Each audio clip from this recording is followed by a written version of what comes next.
Всем привет! В этом видео я расскажу историю огненных мотыльков, или как многие их знают, моз. Также не забудьте подписаться на канал, чтобы не пропустить новые видео. Помимо Honkai Impact я также делаю видео по Genshin Impact и Star Rail. Огненный мотылек, он же мотылек, преследующий пламя, или же МОЗ, сокращение от Myrmidons of Task Force Honkai, или же в переводе будет Мирмидоны оперативного отряда Honkai.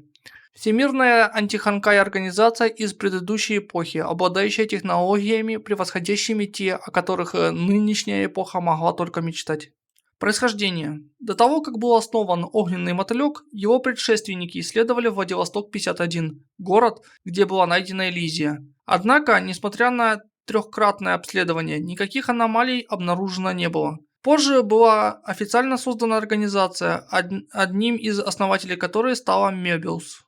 Извержение до появления Мантис. О первом извержении известно немного, но примерно в это время известными членами группы были Мебиус, Ата и Бланка. Элизия присоединилась к ним примерно во время второго извержения. Через некоторое время после этого Вилви попыталась проникнуть на их базу с помощью дронов размером с большой палец, так как считала, что именно они стоят за атаками во время второго извержения. Было упомянуто, что это продолжалось некоторое время, пока Элизия не схватила ее. Третье извержение Ханкай происходит в Нагазоре, где Кевин и Мэй пытались спастись из разрушенного города, когда встретили человека, одетого в черное. Доктор Мэй была завербована, а Кевин, желая остаться рядом с ней, вызвался присоединиться к ней в качестве солдата. Примерно в то же время Хуа была спасена Химека и позже решила присоединиться к ее отряду в качестве солдат. Во время четвертого извержения Кевин встретил Косму, который пытался остановить сильные ветра, вызванные Хершером. Через некоторое время и Космо, и Дистопия присоединились к организации. Во время охоты на пятого Хершера они узнали, что он был убит мгновенно. После этого они столкнулись с шестым Хершером. Однако она обладала человеческим сознанием, из-за чего Кевин не решился ее убить, что привело к большим потерям. В конце концов, она была побеждена, а Кевин стал одним из лучших солдат организации. Для предсказания исхода войны доктор Мэй создала ИИ Прометей, который проанализировал 14 хешеров, в которых человечество по прогнозам должно было встретить свой конец от рук последнего, 14-го. Используя ядра хершеров, доктор Мэй инициировала проект «Божественный ключ», целью которого было преобразовать ядра побежденных хершеров в оружейные платформы. Седьмой хершер. Через 3 года после третьего извержения и вскоре после традиционного бала в теле Химека родился огненный хершер. В течение недели он в одиночку превратил Австралию в пустошь. Доктор Мэй предложила проект «Солдат», в рамках которого для борьбы с седьмым хершером были созданы Мантис. Люди, усовершенствованные путем слияния с генами Ханкай. Кевин добровольно вошел в первую партию испытуемых для поддержки проекта, в ходе которого он успешно приобрел усиленное тело, способное противостоять Ханкай и использовать ледяные способности, полученные от гена Парвати. Хуа была единственной выжившей из своего отряда. Эден, и в то время популярная певица, была спасена и принята в огненный мотылек. Кевин победил седьмого хершера по приказу доктора Мэй, но ему было тяжело от того, что пришлось убить своего бывшего товарища, а также справиться с побочными эффектами операции по созданию метаморф. Бланка планировала покинуть лабораторию и искала себе замену. Впоследствии Кляйн стала новым помощником Мебиус. Вскоре Элизия, Мебиус и Сакура также приняли участие в проекте «Солдат». Позднее был создан седьмой божественный ключ – Суд Шамаша, который стал оружием Кевина. После событий седьмого извержения Сакуре было поручено очистить от зараженных в закатной аллее, где она встретила Кальпас и Апонию, которых вернула в организацию. Апония была допрошена и позже отправлена на операцию Мантис, а Кальпас был заключен в тюрьму. Восьмой хершер. Пол Лонг, член огненного мотылька, посетил местную больницу, в которой работал Су, чтобы забрать тела тех, кто пал жертвой болезни Ханкай. В это время Су подал заявление о вступлении в огненный мотылек, но получил отказ. После выздоровления от болезни Ханкай профессор, работавший в огненном мотыльке, представился и взял его под свое крыло. Позже он был принят в организацию. В течение 6 месяцев Су экспериментировал с различными формулами, пытаясь найти способ лечения болезни Ханкай под руководством профессора Спейерса. Через некоторое время Мобиус превратила его в Мантис, а 8-й Хешер напал на людей по всему миру, заставляя их погружаться в сон через определенные слова в интернете. В то время как Су обнаружил Хешера в его сновидении, профессор Спейерс был убит контролируемым Хешером Полом. Су удалось успешно обнаружить Хешера, что позволило Кевину победить его. Это ознаменовало его воссоединение с другом, связь с которым была потеряна на 5 лет. Кевин сообщил, что Мэй надеется, что Су заменит его учителя на посту главы факультета и продолжит свои исследования в штаб-квартире. Другими известными жертвами этого события стали Бланка и Дистопия. Жизнь Гризел также была под угрозой, что заставило Мобиуса провести операцию Мантис, чтобы спасти ее. 9-й Хешер. Хешер Земли предпринял атаку через черную дыру, в результате которой был уничтожен континент Му, что привело к гибели 1/6 части населения Земли. Доктор Эйнштейн открыла портал в море квантов, где часть континента вместе с Эльф стала частью множества миров внутри него. Люди вымерли, и в этом мире остались только Эльф. Во время сражения с Хешером Ата погиб раньше Космы, не оставив после себя даже тело. Кевин смог в одиночку победить Хешера, применив суд Шамаша. Из-за гнева, вызванного решением Кевина, Космо неосознанно активировал перегрузку метаморфа, превратив его в демонического зверя. После этого инцидента Космо покинул организацию. Через некоторое время Мёбиус нашла Косму и предложила ему вернуться, убеждая, что только она может вернуть его обратно. Чтобы убедиться в этом, Мёбиус попросила Апонию наложить дисциплину на метаморф Космы. Она также пригласила Вилви в свою лабораторию в качестве свидетеля способности Космы поглощать зверей Ханкай. С помощью Вилви они планировали предложить доктор Мэй отнести Вишну к Ханкай-зверям класса Випролопа. 10-й Хешер. 10-й Хешер родился из повара, пытавшегося напасть на Мэй, который впоследствии был усмирен Кевином. Доктор Мэй обнаружила странный камень, почти идентичный ядру Хешера, но менее мощный. Через 4 месяца после первого случая, когда число носителей достигло 1000 и больше не увеличилось, Хешера назвали Хешером Господства, но огненный мотылек назвал его Хешером Легиона. Каждый из человек-носителей был пронумерован от L10 001 до L10 1000. Эмиль, адъютант Кальпаса, стал носителем и был закодирован как L10 461. Он обладал лишь малой частью способностей Хешера Смерти.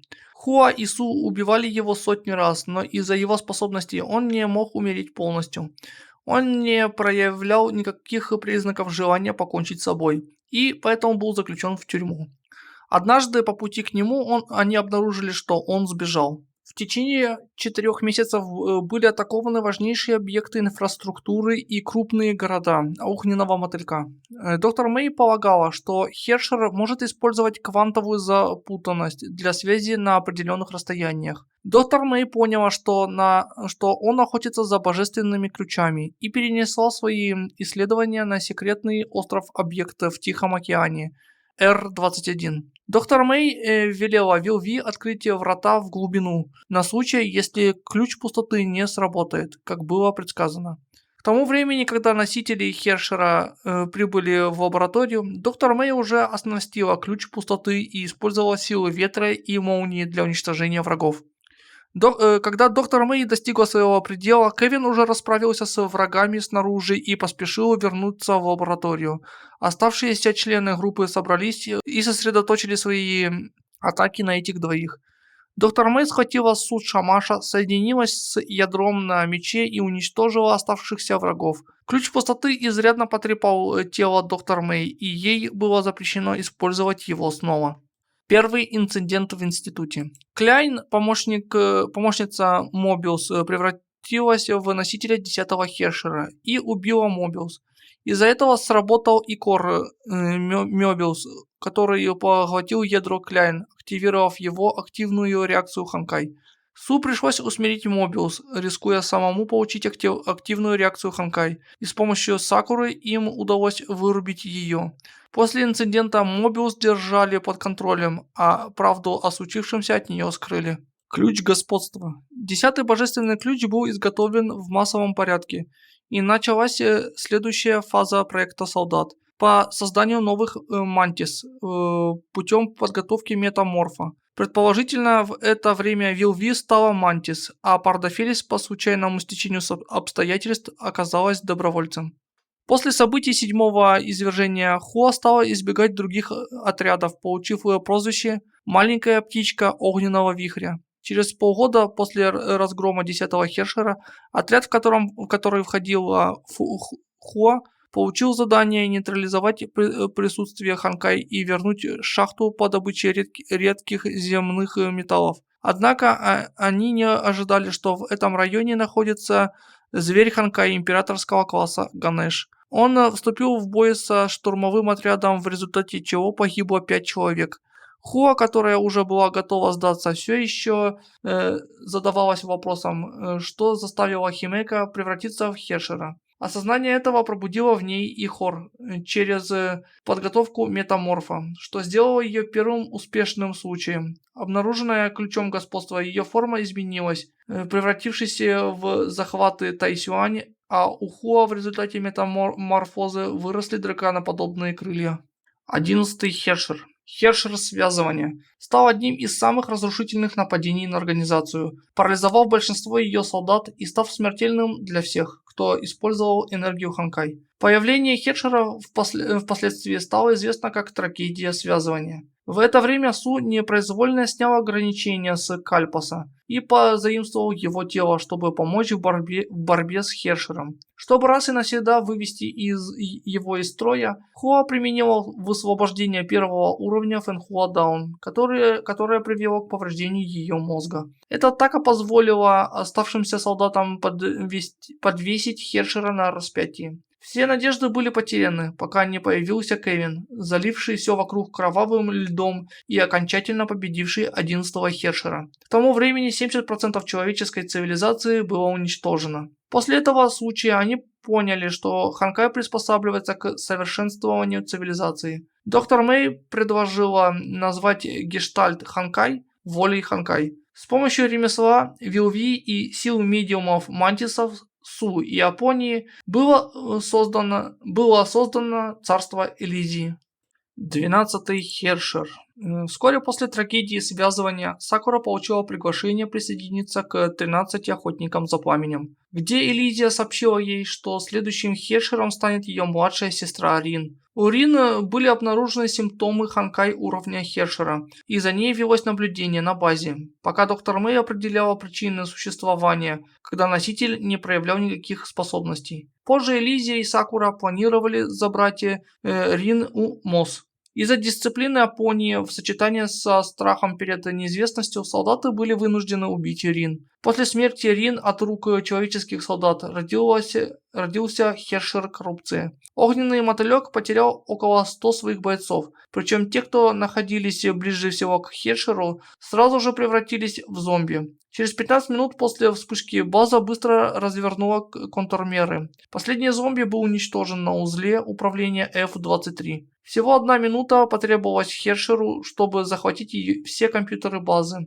Вирус, захвативший защиту, запустил все 300 единиц ядерного оружия, предназначенного для отражения потенциальной атаки Хершера, и направил их на 3 последних населенных пункта в мире. 31 022 человека на базе стали единственными выжившими после этой атаки. Хуа не позволила Ханкай завладеть сознанием солдат, подвергнув их под влияние Фэнхуа Даун, и сдержала атаку Хершера. Однако ей не удалось предотвратить взлом компьютеров. Кевин, Хуа и Сакура вступают в схватку с Хершером, в которой Сакура погибает, пытаясь остановить его.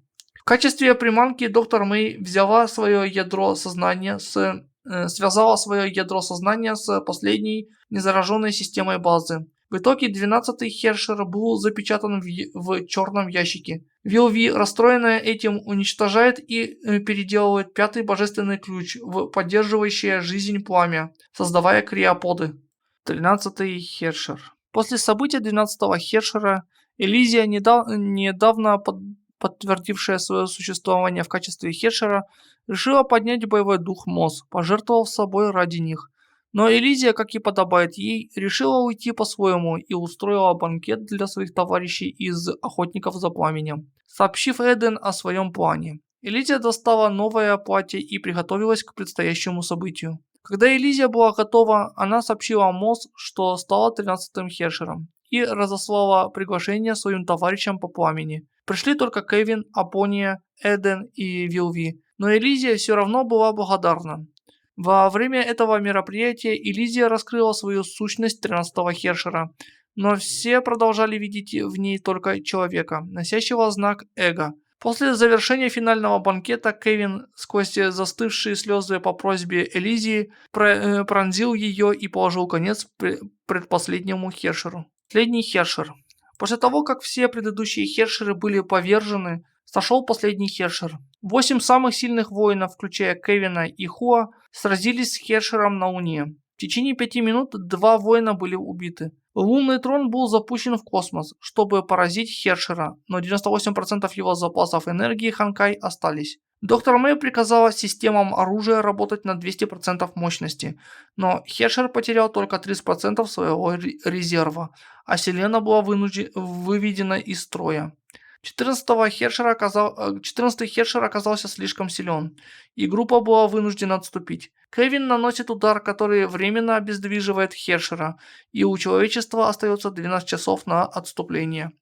Перед смертью доктор Мэй доверяет проект «Регулятор Су». К моменту возвращения Кевина на Землю доктор Мэй была уже мертва из-за коррупции Ханкай. Она оставила письмо и ребенка из пробирки, созданного из их генетических материалов вместе с последовательностью Ихор. Был начат проект убежища, и выжившие люди предыдущей эпохи погрузились в криогенные капсулы и спали до тех пор, пока не пробудились, чтобы заново построить цивилизацию. Через 12 часов 14-й Хершер уничтожил предыдущую эру и исчез.